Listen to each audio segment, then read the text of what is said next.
Monsieur Robert. Oui, c'est moi. Le docteur vous attend. Entrez dans la chambre numéro 3. Merci, mademoiselle.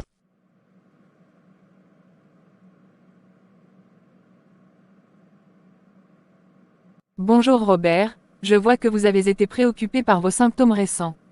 Bonjour, docteur. Oui, je ne me sentais pas bien du tout ces jours-ci.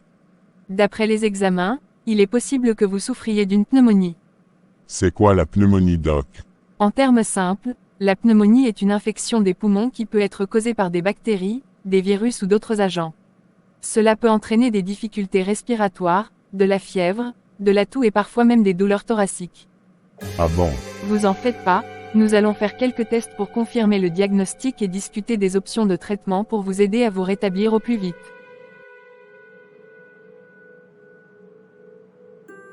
Quels sont les symptômes que vous ressentez? J'ai eu de la fièvre et je tousse beaucoup. Essentiellement, votre système immunitaire est en train de combattre une infection dans vos poumons, ce qui entraîne ces symptômes. C'est pourquoi vous avez de la fièvre et des difficultés respiratoires. Mais ne vous inquiétez pas, nous allons prendre des mesures pour vous aider à vous sentir mieux. Merci, docteur. De rien Robert, nous ne ferons que faire notre devoir, qui n'est autre que de prendre soin de nos clients. Maintenant, parlons des précautions que vous devriez prendre pour vous aider à récupérer rapidement et à éviter de transmettre l'infection à d'autres personnes. Tout d'abord, assurez-vous de vous reposer suffisamment. Votre corps a besoin de repos pour combattre l'infection. De plus, prenez vos médicaments selon les instructions et ne manquez pas de rendez-vous de suivi. Vous devriez également boire beaucoup de liquide pour rester hydraté et aider à éliminer les toxines de votre corps. Enfin, il est important de vous couvrir la bouche et le nez lorsque vous toussez ou éternuez, et de vous laver les mains fréquemment pour réduire la propagation des germes.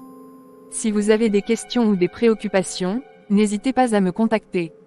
Nous sommes là pour vous aider à traverser cette période difficile. Docteur, je comprends que la pneumonie est une infection des poumons, mais comment se fait-il qu'elle soit contagieuse? Je veux dire, est-ce que cela signifie que je pourrais la transmettre à ma famille? C'est une bonne question, Robert. En effet, la pneumonie peut être contagieuse, mais cela dépend de la cause de l'infection. Si la pneumonie est causée par un virus ou une bactérie qui se propage facilement d'une personne à l'autre, alors il est possible de la transmettre à d'autres personnes par contact étroit, comme la toux ou les éternuements. Cependant, certaines pneumonies ne sont pas contagieuses, comme celles causées par des champignons ou d'autres agents non transmissibles. Dans votre cas, nous devrons prendre des précautions pour réduire le risque de transmission, comme le lavage fréquent des mains et le port d'un masque si nécessaire. De cette façon, nous pouvons aider à protéger votre famille et votre entourage. Merci beaucoup, docteur, pour toutes ces explications. Je vais suivre vos recommandations et prendre soin de moi. De rien, Robert, je suis là pour vous aider. Assurez-vous de prendre vos médicaments comme prescrit, de vous reposer suffisamment et de rester hydraté. Si vous remarquez une détérioration de vos symptômes ou si vous avez des préoccupations, n'hésitez pas à me contacter. Nous sommes une équipe, et nous travaillons ensemble pour votre rétablissement. Prenez soin de vous et suivez ces recommandations, et nous espérons vous voir vous sentir mieux bientôt. Je ferai tout ce que vous me recommandez de faire, docteur. Merci encore. Très bien Robert, prends soin de toi. Et on se revoit dans 3 semaines pour voir les changements. D'accord, docteur. À très bientôt. Je vois que vous devez revenir dans 3 semaines, Monsieur Robert. Oui, j'ai rendez-vous avec le docteur dans 3 semaines. Vous voulez que je vous donne une note avec la date? Non, ça va. Vous m'appellerez de toute façon. À très bientôt. Cette affaire de pneumonie me tracasse un peu. Je vais faire tout ce que le docteur a dit pour en finir rapidement. Je vais donner la nouvelle à ma femme afin qu'elle prenne les précautions nécessaires. Pour vous qui me regardez maintenant, voici quelques conseils pour vous permettre d'éviter d'être contaminé ou de propager la maladie si vous l'avez contractée. Se laver les mains régulièrement, utiliser du savon et de l'eau pendant au moins 20 secondes, surtout après avoir toussé ou éternué, et avant de manger.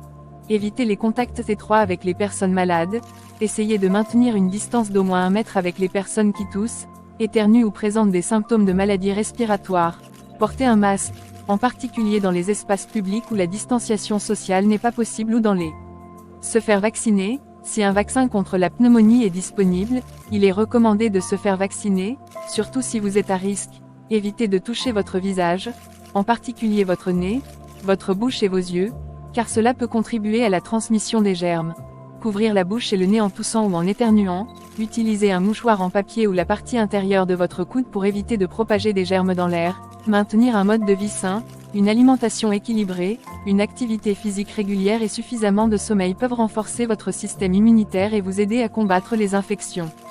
Ces mesures simples peuvent contribuer à réduire le risque de contracter la pneumonie et d'autres maladies respiratoires, tout en aidant à protéger les autres autour de vous. Y a-t-il d'autres questions que vous aimeriez que je réponde?